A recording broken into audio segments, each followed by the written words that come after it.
Primeira carta do apóstolo João, capítulo 4, versículo 9. Tem alguém perto de você sem o evangelho? Mesmo não conhecendo a pessoa, chega perto dela, mostra onde nós vamos ler. Diz assim: nisto se manifestou a caridade de Deus para conosco, que Deus enviou seu Filho unigênito ao mundo para que por ele vivamos. Nisto está a caridade, não em que nós tenhamos amado a Deus, mas em que Ele nos amou e enviou seu Filho para a propiciação pelos nossos pecados. Amém? A palavra caridade que está aqui, a tradução dela é amor. Então, nós vamos reler agora, lendo no lugar da palavra caridade, a palavra amor. Vou reler para você. Nisto se manifestou o amor de Deus para conosco, que Deus enviou seu Filho unigênito ao mundo para que por ele vivamos. Nisto está o amor. Olha só, nisto está o amor, não em que nós tenhamos amado a Deus, mas em que ele nos amou e enviou seu Filho para a propiciação pelos nossos pecados. Amém, igreja? Agora eu leio e você repete em seguida. Vamos lá. Toda a igreja, hein? Nisto, bem alto, nisto se manifestou o amor de Deus para conosco, que Deus enviou seu Filho unigênito ao mundo para que por ele vivamos. Nisso está o amor de Deus, não em que nós tenhamos amado a Deus, mas em que ele, Deus nos amou e enviou seu Filho para a propiciação pelos nossos pecados. Amém? Você crê nessa palavra? Então desocupe as suas mãos e vamos dar a melhor salva de palmas que Saquarema já deu para o Senhor Jesus. Mas tem que ser a melhor salva de palmas que o Rio de Janeiro já deu para Jesus. A melhor salva de palmas do Brasil tem que sair daqui. Enquanto você aplaude, abra tua boca e diga glória a Deus. Isso, aplaude e dá glória. Vai por tua conta, vai aplaudindo e vai dando glória. Oh Deus bendito, olha o teu povo te aplaudindo e te glorificando. Meu Deus, não só as pessoas que estão aqui em Saquarema, Rio de Janeiro, mas também pela rádio, tem gente te glorificando agora. Recebe esse louvor que todo o Brasil está te dedicando nesse momento, Pai bendito. E onde estiver uma só pessoa te glorificando, derrame a tua bênção, derrame a tua virtude, derrame o teu poder. Pai bendito, este povo quer ouvir a tua voz, este povo quer ouvir a tua palavra. Nós não temos nada para falar, mas o Senhor tem tanto a dizer. Então vem agora e tome a boca do pregador, fale pelos lábios do pregador, envia a tua palavra agora, remove todo obstáculo e que a tua palavra vá e produza o resultado para o qual está sendo mandada, em nome do Senhor Jesus. Diga amém, Jesus. Glória a Deus. Quem tem lugar pode sentar. Vida só em Jesus Cristo. Deus enviou seu Filho ao mundo para que por ele vivamos. É impossível você ter vida através de outra pessoa que não seja Jesus Cristo. Quando ele estava aqui na terra, antes de partir ao Pai, naquela noite de quinta-feira, ele fez uma oração e ele disse assim: Pai, que conheçam a ti só, por único Deus verdadeiro, e a teu Filho Jesus, a quem enviaste. Então é impossível que uma pessoa consiga salvação se não for através do sacrifício de Jesus. O versículo 10 que nós lemos aqui diz que Deus nos amou e enviou seu Filho para a propiciação pelos nossos pecados. A única maneira dos meus pecados serem perdoados, resgatados, eliminados, é através de Jesus e do sacrifício que Ele fez na cruz. Se eu tentar eliminar os meus pecados sendo bonzinho, eu posso ser a pessoa mais bondosa do mundo, posso ser a pessoa mais generosa da terra, posso ser a pessoa mais correta do mundo, mas nenhum destes meios vai eliminar ou resgatar qualquer pecado meu, por menor que seja. Bondade, generosidade, esmolas, retidão, nada disso vai fazer com que Deus diga assim: ah, essa pessoa foi ruim ou foi má durante um tempo da sua vida e agora ela melhorou, ela caiu em si e resolveu ser boazinha. Deus pode até ver a mudança na pessoa. A pessoa fumava maconha, parou. A pessoa bebia, parou de beber. Era um pai de família mau, se tornou um pai de família muito bom, mas essa mudança não apagou o passado, não apagou os pecados,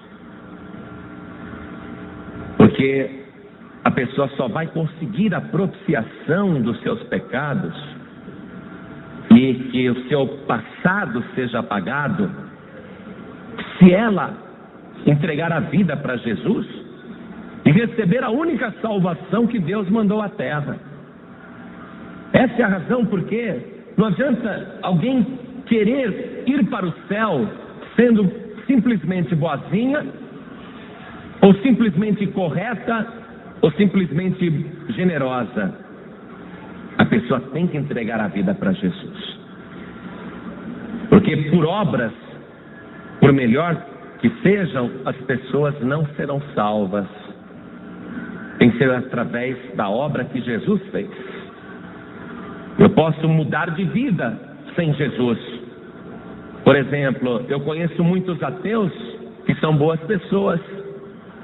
Quer dizer que ser bonzinho, ou ser correto, ou ser honesto, não é privilégio de salvo apenas. Existem pessoas que não creem em Deus, não creem em nada e têm um caráter muito bom.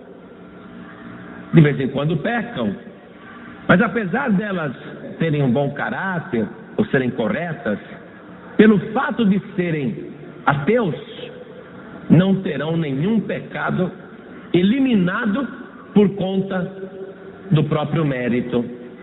Então, olha só, quando Deus enviou o seu Filho Jesus, Ele enviou o seu Filho sabendo que nós éramos pecadores, e Deus, assim como o Senhor Jesus, não tinham qualquer garantia de que eu ou você iríamos receber o sacrifício que Jesus fez na cruz do Calvário.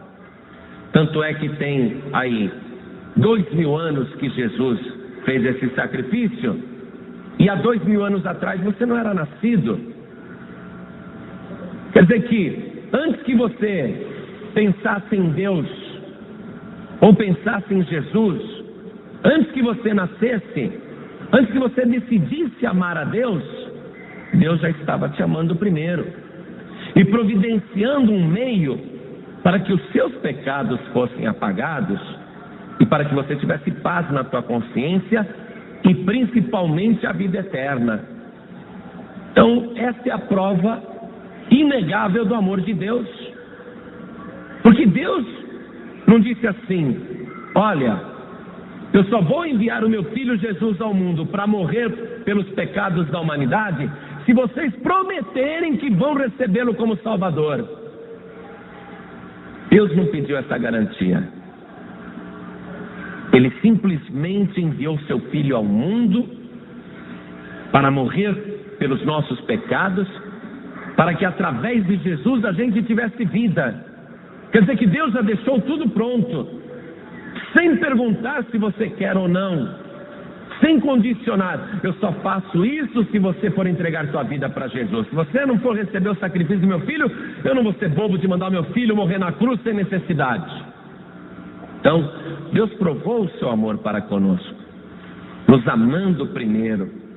Nós que depois, analisando tudo que Jesus fez por nós, o sacrifício que Ele fez, o sofrimento que Ele suportou e o amor que Ele tem, nós aqui começamos a amar o Senhor Jesus.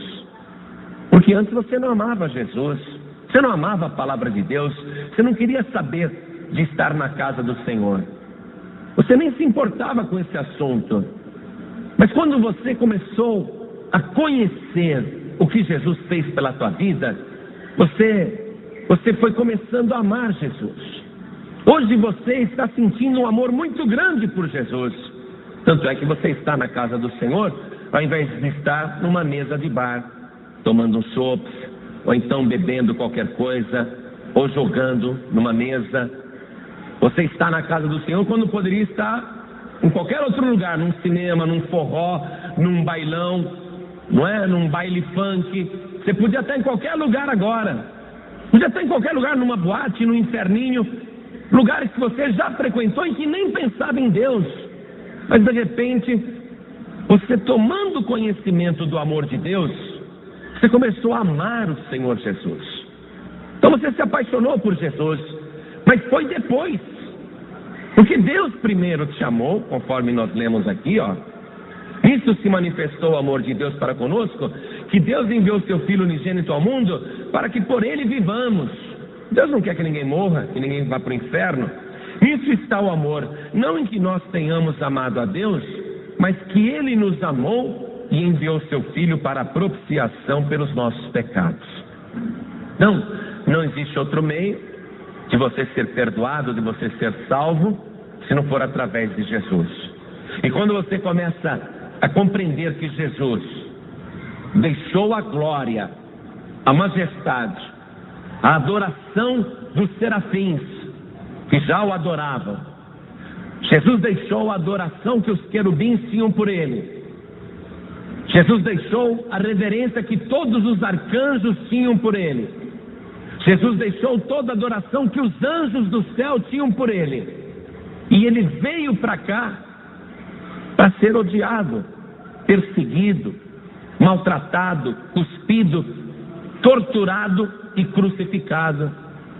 Mas ele sentia uma atração irresistível por você, pela tua vida. Um amor tão grande de ver você sofrendo que ele pensou: eu não quero que essa pessoa sofra. Mas olha só, ele viu tudo isso antes de você nascer. Ele te amou antes de você amá-lo. Então ele decidiu continuar em frente e sofrer tudo o que ele sofreu, porque ele não queria que você sofresse. Então esse é o grande amor do Senhor Jesus. Como é que ele te viu nesse mundo? Ele te viu sofrendo nas mãos do diabo. Ele te viu cheio de doenças e de tormentos. Ele te viu na miséria e na sarjeta.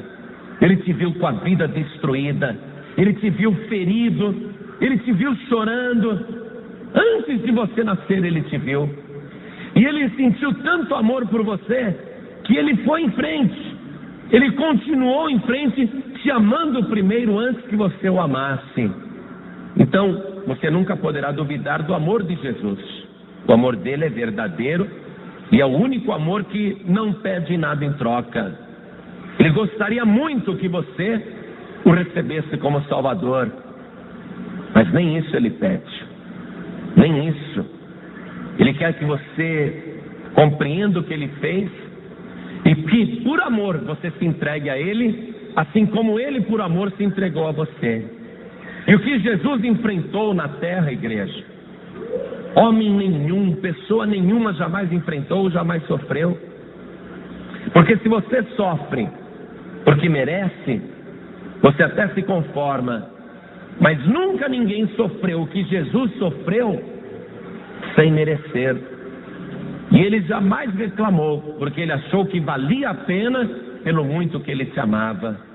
Jesus Cristo esteve o tempo todo profundamente apaixonado por você, E ele enfrentou aquela guerra com o inferno e enfrentou a guerra com o mundo para te salvar. Olha só, para que você entenda que tipo de amor que ele teve por você. Porque você, em outra época, era inimigo de Deus, inimigo de Jesus. Quantas vezes você desprezou a Bíblia no passado, ou falou mal do Evangelho, ou criticou o caminho, ou falou mal dos servos do Senhor, o zombou, escarneceu. Você era inimigo de Deus, inimigo de Jesus, mas mesmo assim ele te amou, mesmo você sendo inimigo. Mas escute só, escute essa história, escute essa ilustração. Durante a Primeira Guerra Mundial, os alemães e os americanos estavam travando uma batalha assim, muito sangrenta. De um lado estavam os alemães, de outro lado estavam os americanos, e era tiro para tudo quanto era lado, e no meio dos dois exércitos tinha uma faixa de terra que não tinha dono nenhum. E um soldado alemão, tentando chegar mais perto das tropas americanas, ele veio correndo dando tiro. Só que no caminho ele foi alvejado, mas não morto, muito ferido. E ele já tinha pulado os arames farpados. Quando ele viu que estava ferido, ele tentou voltar para as trincheiras alemãs. E ele foi passar por debaixo do arame farpado. Mas a farda dele, a mochila que ele tinha nas costas, enroscou naquele monte de arame retorcido. E ele ficou preso, não conseguia sair dali. Ele queria voltar para as trincheiras alemãs, mas não conseguia porque estava preso. E voltar, nem pensar, porque ele já tinha levado um tiro, e os americanos estavam dando tiro, muito tiro, bomba, granada, o inferno. E ele começou a gritar, e gritar de muita dor, mas os alemães não escutavam os gritos dele. Só os soldados americanos que escutavam os gritos, e continuavam dando tiro nos alemães. E aquele homem preso no arame farpado, ferido, gritando de dor, gritando, uivando de dor, pedindo socorro, mas os alemães não ouviam. Só os americanos, porque ele estava mais próximo das trincheiras americanas. E aquele grito pavoroso, tinha um soldado americano na trincheira, que ele começou a ficar incomodado. Os gritos daquele alemão ferido, ele começou a ficar aflito. Ele não suportava mais ouvir aqueles gritos. E os alemães mandando bala, e os americanos mandando bala, e aquele alemão preso no meio do arame farpado, mas gritando, gritando. E aquele soldado americano começou a ficar desesperado, vendo que o homem estava sofrendo muito, gritando de dor, e preso no arame farpado. Aquele soldado americano, ele largou o fuzil dele e saiu correndo na direção do alemão ferido. Saiu correndo na direção do arame farpado. E os alemães, quando viram aquele americano correndo, começaram a dar tiros também nele. Só que ele estava correndo para socorrer o alemão, e as tropas alemãs estavam mandando bala nele. Aí ele se jogou no chão e foi rastejando, e bala pipocando no chão, e ele rastejando, e o alemão lá gritando de dor, preso no arame farpado. E os soldados americanos, quando viram que o colega foi socorrer o soldado alemão, os soldados americanos pararam de atirar. Do lado americano não se ouvia mais nenhum tiro. Só que os alemães continuavam mandando bala, mandando tiro, mandando bomba, granada. E aquele americano rastejando na direção do arame farpado, quando os alemães, lá nas trincheiras, pensaram, por que os americanos não estão atirando mais? Aí o oficial alemão viu o americano rastejando na direção do soldado alemão ferido. Viu que ele estava indo ali para socorrer. Aí o oficial alemão deu ordem para que parassem de atirar. E o exército alemão parou de atirar. Quando aquele soldado americano que estava rastejando no chão viu que os alemães pararam de atirar, e fez-se um silêncio grande no campo de batalha. Nem os americanos davam tiro, nem os alemães davam tiros. Quando ele viu que não tinham mais balas na direção dele, ele se levantou, correu para o alemão que estava lá ferido, sangrando, gritando de dor, desenroscou os arames farpados, soltou o soldado, aí pegou o soldado no colo e foi caminhando na direção das tropas alemãs para entregar o soldado ferido que gritava de dor. E os soldados alemães viram aquilo, o soldado americano carregando o alemão ferido. Todo mundo ficou sem ação, só olhando. Aí o soldado americano, suado, sujo, pegou o alemão ferido e deu para os companheiros, que pegaram ele no colo, já levaram, para a trincheira. E esse soldado americano virou as costas e foi andando normalmente de volta para a trincheira americana, foi andando normalmente. De repente, alguém coloca a mão no ombro dele assim. E ele olha para trás, era o oficial alemão. Aquele oficial alemão, ele era um herói da Alemanha, era um herói de guerra. Ele tinha uma medalha aqui, chamada Cruz de Ferro. Era a mais alta condecoração de bravura na Alemanha naquela época. Foi esse oficial alemão que pôs a mão assim no ombro do americano, e o americano olhou para trás,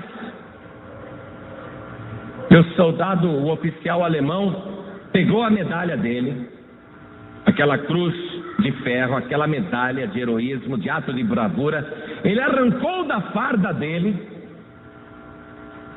e colocou no peito do soldado americano. E condecorou o soldado americano por aquele ato de bravura que ele nunca tinha visto coisa igual, mas não era só um ato de bravura, era um ato de amor. Quando o soldado americano voltou de volta para trincheiras americanas, os dois lados ficaram pensando: e agora? Acabou a guerra? E agora, o que a gente faz? Só que o ser humano é doido, é verdade ou não é? O ser humano é louco. Assim que passou aquele transe, aquela situação inédita durante a Primeira Guerra Mundial, e agora, o que a gente faz? Vamos embora? O que a gente faz? Alguém gritou: não, é guerra. E voltou o tiroteio. Aquele soldado americano depois foi questionado pelo comandante dele: por que ele fez aquilo? E ele disse: por quê? Porque eu sou cristão. Porque aquele homem estava precisando de socorro. Porque eu não aguentei ver ele sofrendo daquele jeito. E ele recebeu depois mais uma condecoração, agora só que do exército americano, por ato de bravura de salvar o inimigo. Agora eu garanto para você, ainda que a guerra tenha continuado, havia uma pessoa ali, no meio das tropas alemãs, que não tinha coragem de dar nenhum tiro mais. Você concorda comigo? Havia um soldado naquela tropa alemã que não queria mais matar nenhum americano, porque ele ficou pensando: que amor é esse? O inimigo, aquele que eu considerava meu inimigo, me salvou. Os outros alemães, que não entenderam a coisa, continuaram morrendo na guerra e matando na guerra. Mas aquele que foi salvo, ele mudou de vida. Você está compreendendo? O que acontece agora? Jesus Cristo se achou no meio desse campo de batalha, ferido, ferida, chorando, uivando de dor, lamentando, e a loucura à tua volta, a loucura acontecendo, e você lá preso, não por arames farpados, presa pelas situações desta vida, pelas armadilhas do diabo. Você ali querendo sair, mas não podendo, e ninguém te estendeu a mão. Pelo contrário, alguém queria até acabar com você. O diabo com certeza queria liquidar a tua vida, e você estava naquela situação de sofrimento e não havia esperança para você. Mas alguém que você não conhecia, alguém que você não amava, alguém que você nunca tinha visto e nem viu. Aquele alguém, por te amar, incomodado com o teu sofrimento, ele saiu correndo do lugar que ele estava. Ele saiu de lá da glória e ele veio te socorrer nesse mundo de sofrimento. E o seu nome é Jesus Cristo, o Filho de Deus. Ele deixou tudo, enfrentou a morte, enfrentou as feridas, enfrentou a tortura, a humilhação, mas ele fez isso. E se alguém perguntar para Jesus: Senhor, como é que o Senhor me ajuda e me salva desse ladrão que morreu ao teu lado na cruz, o imprestável desse? Como é que o Senhor justifica ter salvo primeiramente aquele ladrão? Por que não deixou ele ir para o inferno, pagar pelos seus pecados? Jesus Cristo vai te responder: porque tinha 2 ladrões ao meu lado, e só um recebeu o meu sacrifício naquela hora. E o meu sacrifício purifica o homem, é a propiciação da mulher, é a propiciação dos pecados humanos. É por amor. Por que Jesus Cristo me salvou? Por que Jesus Cristo te salva? Tem gente que acha que você deve ir para o inferno. Tem gente que acha que você deve pagar caro. Não estou falando só do diabo, não. Tem gente que acha que você deve sofrer bastante, pagar caro. Mas se você olhar para Jesus Cristo e recebê-lo como teu único Salvador, como teu único Redentor, eu garanto que você não vai pagar caro coisa nenhuma, porque quem tinha que pagar caro já pagou. Jesus Cristo já morreu e já sofreu por você na cruz do Calvário. Se você recebê-lo, você será salvo e você vai ter vida e vida de verdade. Quem é que compreende isso? Ninguém. Quem é que explica? A explicação tem. A explicação é essa: nisto se manifestou o amor de Deus para conosco. Entender é difícil, explicar é isso aqui, ó. Foi por amor. Jesus Cristo sofreu tudo que ele sofreu por amor a você. Ele decidiu te salvar, não porque você era bonzinho, mas porque ele te ama. Eu quero que você, que crê na palavra de Deus, veja comigo a carta de Paulo aos Efésios, no capítulo 2, versículo 4. Carta de Paulo aos Efésios, capítulo 2, versículo 4. Olha só, compreenda. Se você não compreender, pelo menos receba a explicação. Mas Deus, que é riquíssimo em misericórdia, pelo seu muito amor com que nos amou, estando nós ainda mortos em nossas ofensas, nos vivificou juntamente com Cristo, pela graça sois salvos, e nos ressuscitou juntamente com Ele, e nos fez assentar nos lugares celestiais em Cristo Jesus, para mostrar nos séculos vindouros, nós aqui que estamos neste século, para mostrar nos séculos vindouros as abundantes riquezas da sua graça, pela sua benignidade para conosco em Cristo Jesus. A obra que Jesus fez por amor atravessa a eternidade. Nunca mais poderá ser anulada ou apagada, e nunca poderá ser substituída. Podem inventar quantos padroeiros, padroeiras, entidades e religiões quiserem, o sacrifício de Jesus nunca vai ter substituto. É só o sacrifício de Jesus que vale e continuará valendo por toda a eternidade. Amém?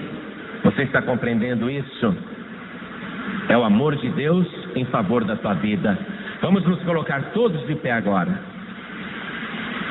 Isso é chuva? É chuva? Que bênção. Assim você fica conosco aqui na igreja. Assim você não vai embora, fica na casa do Senhor. Mas você não pode voltar para a tua casa sem entregar tua vida para Jesus. Você tem que reconhecer agora o que Ele fez por você e dizer: eu quero entregar minha vida para Jesus. Você não é obrigado a fazer isso. Isso tem que ser feito por amor. Tem que ser espontaneamente, porque você quer fazer. Então você que ouviu essa palavra, eu te garanto, o mundo inteiro pode te odiar, te desprezar, mas Jesus Cristo te ama de uma maneira inexplicável. E se você entregar sua vida para Jesus, você vai receber a salvação de Deus. Tem explicação? Tem, é essa. Dá para entender? Não. Você é salvo por amor, não é porque você merece. Você é salva pelo sangue de Jesus, não é porque você é bonzinho ou boazinha. Agora acontece uma coisa: quando você entrega a sua vida para Jesus e é salva por Ele, acontece uma mudança na tua mente, no teu coração. É como aquele soldado alemão que foi devolvido às trincheiras. Todos os outros podiam continuar atirando, mas ele nunca mais. Porque ele pensou: eu fui salvo, eu não posso atirar. Aquela pessoa me salvou, não sei quem é. Quer dizer, houve uma mudança de atitude na vida daquele soldado alemão que foi ferido. Mesmo depois de ter se curado do ferimento, ele não era mais o mesmo homem. Está compreendendo?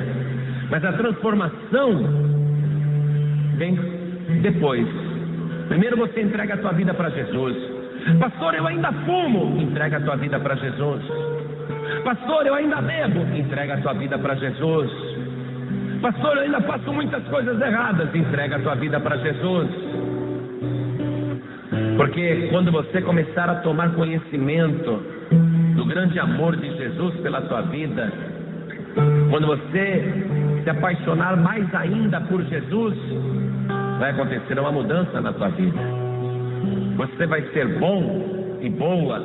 Você vai ser uma pessoa reta, uma pessoa correta, sem que você queira se vangloriar disso, mas por ser uma consequência do teu amor por Jesus Cristo. Você vai ser transformado, transformada por causa do amor de Jesus Cristo. Então olhe bem para mim, meu irmão, minha irmã, olhe bem para mim. Olhem todos bem para mim. Eu garanto, pelo Evangelho, pelo que eu conheço essa palavra, que Jesus Cristo te ama incondicionalmente, do jeito que você é e do jeito que você está.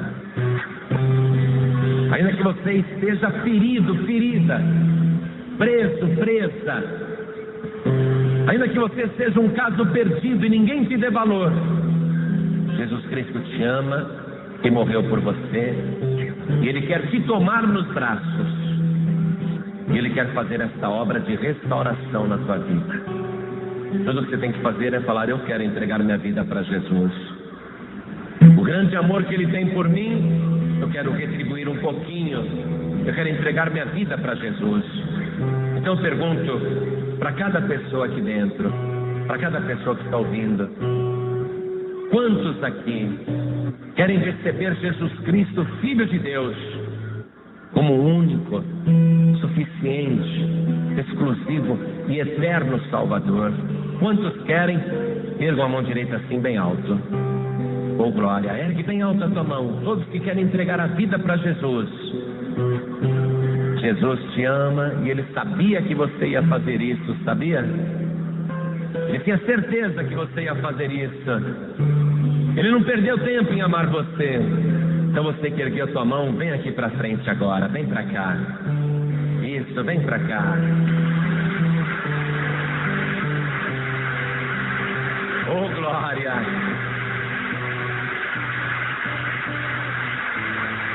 E você sabe que Jesus te ama tanto que eu já estou te amando também. Nem te conheço, mas só porque Jesus te ama, eu também te amo. Se você é amigo de Jesus Cristo, é meu amigo também. E Ele vai fazer agora na tua vida algo que você não consegue imaginar como acontece, mas vai acontecer agora.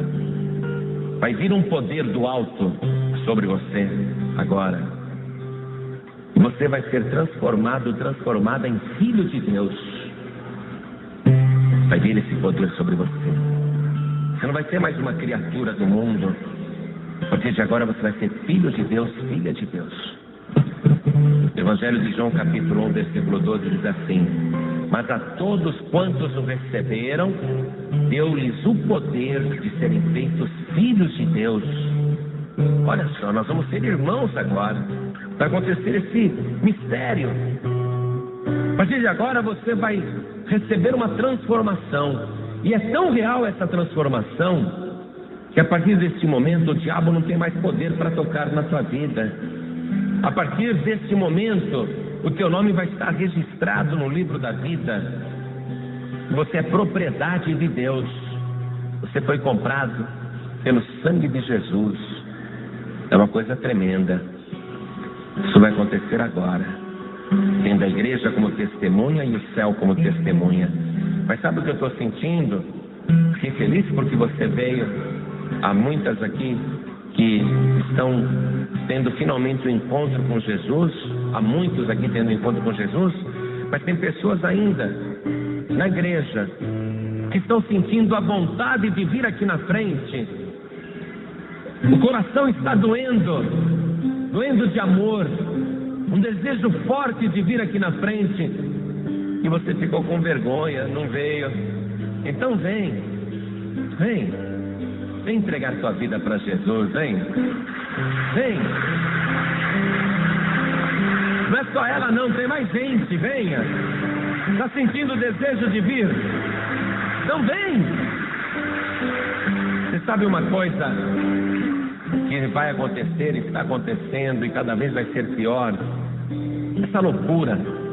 Você vê, mesmo depois do sacrifício de Jesus na cruz do Calvário, continua tendo gente que vai para o inferno. Mesmo Jesus já tendo sido o nosso sacrifício, a nossa propiciação pelos pecados, mesmo naquele momento o mundo ter feito silêncio, no momento em que ele morreu na cruz, depois daquilo, ainda tem gente indo para o inferno. É a loucura da guerra. Uma coisa que não dá para entender, não tem explicação. Agora me diga, por qual motivo você iria para o inferno se Deus já te amou e se Jesus Cristo já morreu por você na cruz do Calvário? Você só irá para o inferno porque quer. Porque tudo que Deus tinha que fazer, Ele fez. Tudo que Jesus tinha que fazer, Ele fez. Agora só falta você fazer a tua parte. E há pessoas aqui na igreja que estão afastadas. Há pessoas aqui que estão desviadas. Há pessoas aqui que estão de coração endurecido. Não querem demonstrar o amor que estão sentindo. Têm vergonha do sentimento. Pastor, se eu for aí na frente, o que vão pensar de mim? Vão pensar que você ama Jesus. Vão pensar que você está se humilhando diante dele. Vão pensar que você está reconhecendo o que Jesus fez na cruz do Calvário. Então você que está no auditório da igreja, sentindo vontade de vir aqui na frente, você que está afastado, afastada, desviado, desviada, não fique aí. O amor de Jesus Cristo está te constrangendo a sair do seu lugar e vir aqui na frente. Você está sentindo esse desejo? Então não fique aí. Vem para cá. Pede licença. Vem aqui na frente agora. Não volte para tua casa do jeito que você está. Isso, venha. Tem mais gente, não é só ela não. Vem para cá. O Espírito Santo está dizendo assim: eu te amo. Eu quero você no meu altar. Eu quero você junto de mim. Jesus Cristo está te chamando também. Eu te amo muito, diz o Senhor. Então não fique no teu lugar. Sei que há pessoas. Isso, venha. Isso, venha.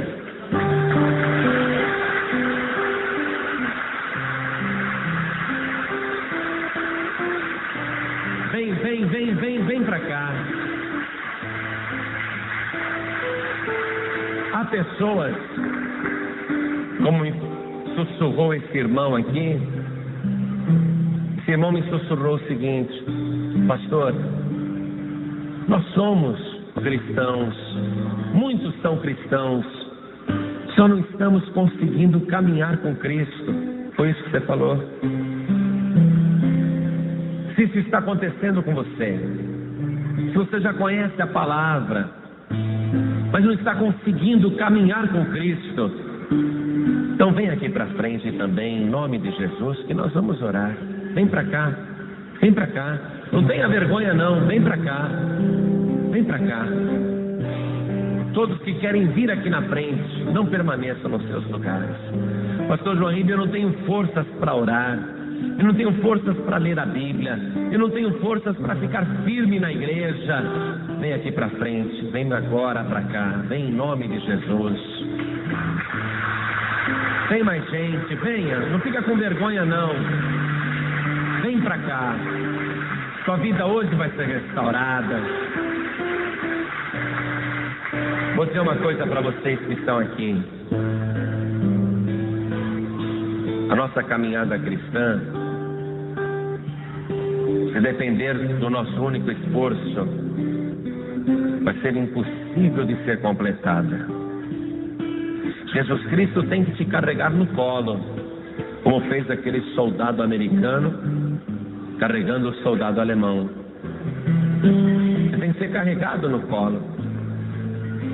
Você tem que aprender a andar com Cristo, mas quando você não tiver forças ou quando você estiver ferido, Jesus Cristo te carrega no colo desde que você queira. Por isso que a pessoa não pode desviar. Se você está tendo dificuldade para seguir o caminho, Jesus Cristo te carrega no colo desde que você reconheça essa dificuldade. Entende? Você tem que confiar no amor de Jesus. Se Ele te amava quando você era inimigo de Deus, você acha que agora que você está lutando para segui-lo e muitas vezes não consegue, você acha que agora Ele deixou de te amar? Você acha que agora Ele virou as costas para você?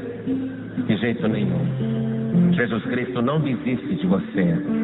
Tudo que você tem que fazer é continuar no caminho. Jamais sentir vergonha e desaparecer. Jamais voltar para a trincheira do inimigo. Pelo contrário, sempre ficar com Jesus Cristo. Mesmo ferido, mesmo ferida, continua com Jesus Cristo. Mesmo caído, mesmo caída, continua com Jesus Cristo. Porque Ele nunca abandona os seus feridos. Amém? Ele nunca vai deixar você morrer no campo de batalha. Se você está ferido, ferida, peça socorro, clame, grite. E Ele vai te socorrer sempre. Nós vamos orar agora. Tão somente não desista. Tão somente não volte atrás. Amém? Fique firme com Jesus. Se tem mais alguém que quer vir na frente, aproveite agora, porque nós vamos orar. Nós vamos orar nesse momento. Dobra o teu joelho comigo aqui na frente. Quem estiver ouvindo pela rádio, se ajoelhe ao lado do rádio. Se você pela rádio quer entregar tua vida para Jesus, se ajoelhe ao lado do rádio. Quem estiver dirigindo e quer entregar a vida para Jesus, ou quem estiver dirigindo e estava desviada e quer se consertar com o Senhor Jesus, coloque a mão direita sobre o coração. Como nós aqui também vamos colocar a mão direita sobre o coração. Ore assim comigo. Meu Deus e meu Pai, meu Deus bendito, não sinta vergonha não, diga: meu Deus querido, meu Deus amado, muito obrigado por ter me amado primeiro e por ter garantido a minha chance de salvação, enviando o teu Filho Jesus para morrer na cruz pelos meus pecados. E esta chance que eu tenho agora de me salvar pelo sacrifício de Cristo, eu aproveito e eu declaro que Jesus Cristo, teu Filho amado, é o meu único, suficiente, exclusivo e eterno Salvador. Pai bendito, apague agora os meus pecados e transforme a minha vida, a minha mente, o meu coração, a minha alma, e me abençoe, meu Deus, em nome de Jesus. Faz esta obra poderosa na minha vida, para a glória do teu nome. Assim seja feito. Amém.